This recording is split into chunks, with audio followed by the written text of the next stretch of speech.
Alors bonjour professeur de Sadler, cette fois-ci nous nous trouvons au port de Blankenberg, toujours sur le littoral belge.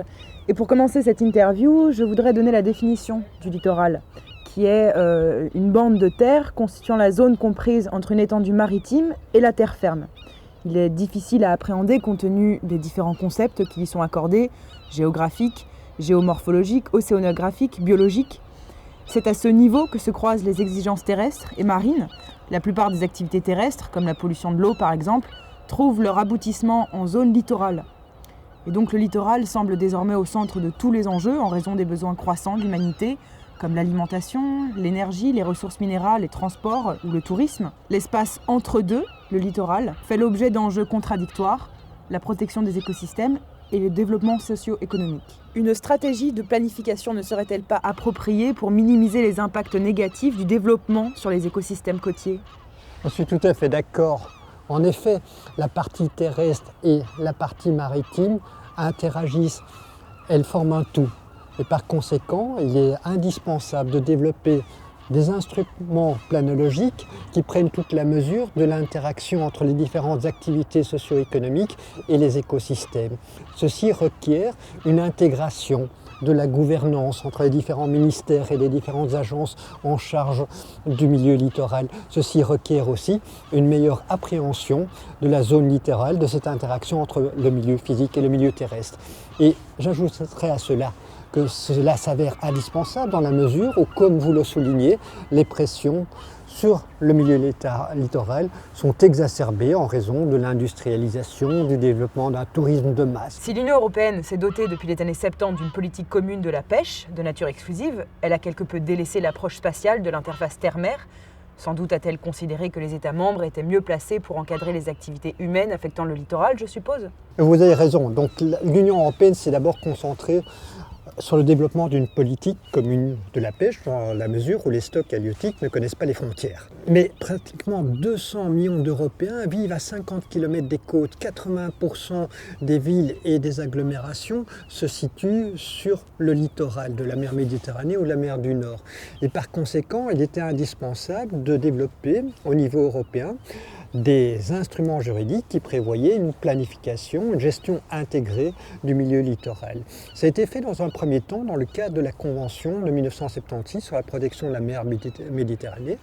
Les parties à cette convention ont adopté le protocole de Madrid en 2008 qui prévoit une gestion intégrée des côtes et qui énonce toute une série de mesures à prendre en vue d'une part de développer de façon rationnelle les activités socio-économiques et d'autre part de protéger les écosystèmes terrestres et marins sur le littoral.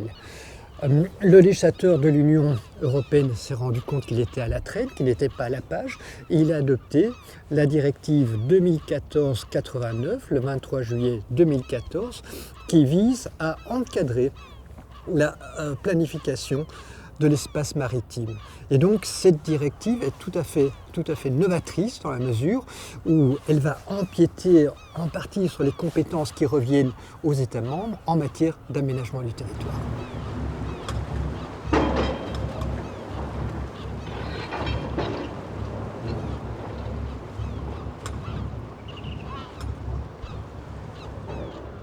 Étant donné que les zones territoriales des États membres sont contiguës, y a-t-il une obligation de coopération dans leurs chefs ? Je rappellerai d'abord que le traité de l'Union européenne, à son article 4, paragraphe 3, consacre une obligation de coopération loyale.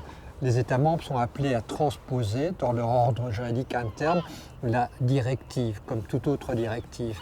Et par conséquent, ils doivent collaborer dans la mesure où, comme vous le soulignez, les eaux territoriales des uns et des autres sont contiguës. Si on part du constat que la mer et le littoral sont les moteurs de l'économie de demain, avec l'énergie et la biotechnologie bleue, l'exploitation des ressources minérales, maritimes, cette directive ne fait-elle pas la part belle à la croissance économique ? Les auteurs de la directive ont tenté de concilier, d'une part, le développement socio-économique et d'autre part, la protection des écosystèmes sous l'égide du développement durable. Ce concept qui est d'ailleurs consacré à l'article 3, paragraphe 3 du traité sur l'Union européenne, qui est un des objectifs poursuivis par l'Union européenne.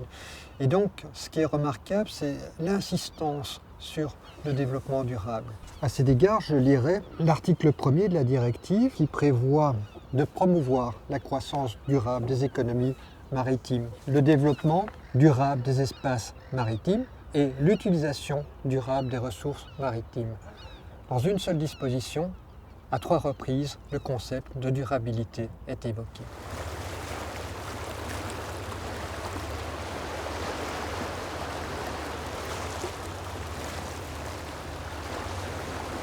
La directive prévoit-elle des mesures suffisamment strictes pour limiter les pressions sur le littoral ou pas? Malheureusement, là, on peut être déçu par les différentes dispositions de la directive. Le cadre est très large. La directive vise principalement à imposer aux États une obligation de planifier, d'encadrer les activités socio-économiques, mais sans prescrire des limitations, des restrictions.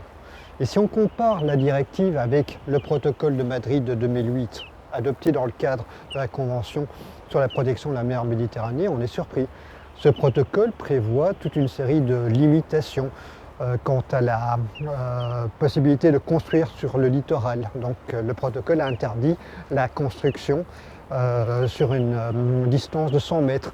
Le protocole oblige les États à ouvrir la mer, les plages au public. Le protocole contraint aussi les États à protéger, à conserver les habitats les plus critiques. Ainsi, il me semble que le droit international est à cet égard nettement plus prescriptif que ne l'est la directive 2014-89. Mais alors la nature n'est-elle pas la grande perdante de cette logique conciliatrice? On pourrait le craindre, mais néanmoins, les auteurs de la directive ont prévu plusieurs garde-fous. Le premier garde-fou tient au fait que la planologie de la gestion intégrée des côtes doit reposer, conformément à la Convention sur la diversité biologique, sur une approche écosystémique. Le second garde-fou tient au fait que les plans d'intégration doivent également englober les aires maritimes protégées. Le troisième garde-fou tient à l'obligation de soumettre la planification à une évaluation des incidences. Vous le savez, les zones maritimes protégées vont côtoyer des zones de pêche, des zones éoliennes offshore. Et donc il y a une quantité de conflits. Et donc on peut espérer que grâce à une évaluation des incidences pertinentes, les incidences négatives de ces autres zones sur les aires maritimes protégées s'estompent. Enfin, le quatrième garde-fou tient à l'obligation qui est faite aux États membres de sauvegarder la résilience des écosystèmes contre les changements majeurs. Est-ce que vous pourriez me donner d'autres exemples? Oui, alors pour la résilience, je crois que la première obligation est une obligation de recherche scientifique, d'avoir une meilleure connaissance de l'état de conservation des écosystèmes marins et des espèces qui nous entourent. Ensuite, c'est de prévoir les méthodes, les ouvrages destinés à éviter l'érosion des côtes en raison de la montée des mers. Et ici, c'est un sujet extrêmement sérieux en Flandre. Enfin, il y a aussi la question de la hiérarchisation des risques. Les États doivent se donner des priorités quant aux différents risques à appréhender, notamment par rapport au risque au changement climatique. Enfin, je crois qu'il est indispensable de faire participer les populations et de les informer correctement quant aux risques auxquels ils sont exposés. N'y a-t-il pas d'obligation d'ordre plus écologique dans la directive 2014-89? Bien entendu, je rappellerai que la directive 2014-89 porte sur un cadre en rapport avec l'espace maritime. Et cette directive renvoie à une autre directive qui est environnementale, qui est fondée sur la base de l'article 192 du traité sur le fonctionnement de l'Union européenne, la directive 2008-56, qui établit une stratégie pour le milieu marin. Et cette directive impose aux États membres d'atteindre pour le 1er janvier 2020 un bon état de qualité écologique pour les eaux. Alors, bien entendu, vous allez me dire, mais ça s'apparente à quoi un bon état écologique? Il faut se référer à l'annexe 2 de la directive 2008-56 qui prescrit aux États membres toute une série de critères qu'ils doivent respecter en vue d'atteindre cet objectif de qualité. Alors parmi ces critères, il y a la question des déchets marins qui sont un véritable fléau aujourd'hui. Il y a également la lutte contre l'eutrophisation ou l'enrichissement des eaux, l'obligation de protéger la biodiversité marine, leurs habitats et les espèces marines. Je citerai également de veiller à ce que les populations de poissons et de crustacés exploités à des fins commerciales se situent dans les limites de sécurité biologique. Les États membres doivent également veiller à ce que les propriétés hydromorphologiques, physiques et chimiques des écosystèmes soutiennent ces derniers. Enfin, le déclin de la biodiversité dû à l'intervention de l'homme doit être évité. Et je rajouterai enfin une troisième directive, la directive 2060, qui s'applique également aux eaux côtières. Pour ces eaux côtières, ce sont d'autres objectifs de qualité qui sont d'application également pour les eaux intérieures, à savoir un bon état écologique et un bon état chimique des eaux de surface. Vous évoquez là une foultitude de textes juridiques. Est-ce qu'on ne risque pas de s'y perdre un peu là-dedans?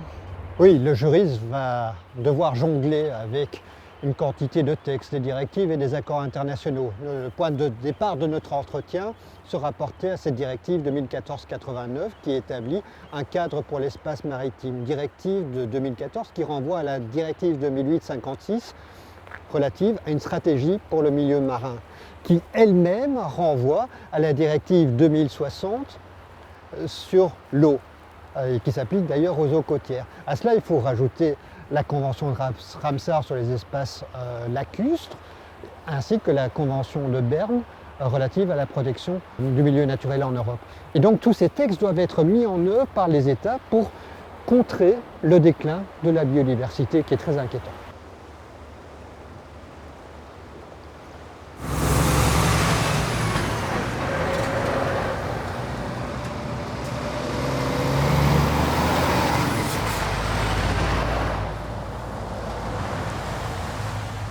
Nous nous trouvons ici au centre du port de Zeebrugge, un port qui connaît depuis des années une forte croissance économique. Est-ce qu'il ne faudrait pas craindre aujourd'hui que la nature soit sacrifiée sur l'autel de la croissance? Malheureusement, je le crains. Nous sommes ici, bien entendu, dans l'avant-port de Zeebrugge. Il y a 20 ans se trouvait la plus grande colonie de la mer du Nord de Stern-Pierre-Garin et de Stern-Kojek. Cette colonie a été sacrifiée pour permettre l'emplacement de ces différentes installations portuaires. L'autorité portuaire n'a rien trouvé de mieux que de développer, de prévoir des mesures de compensation écologique qui sont devant nous. C'est une colonie de goélands argentés et de goélands bruns, protégés par une clôture qui s'étend sur quelques hectares. Et ça nous donne vraiment l'image d'une nature sous cloche.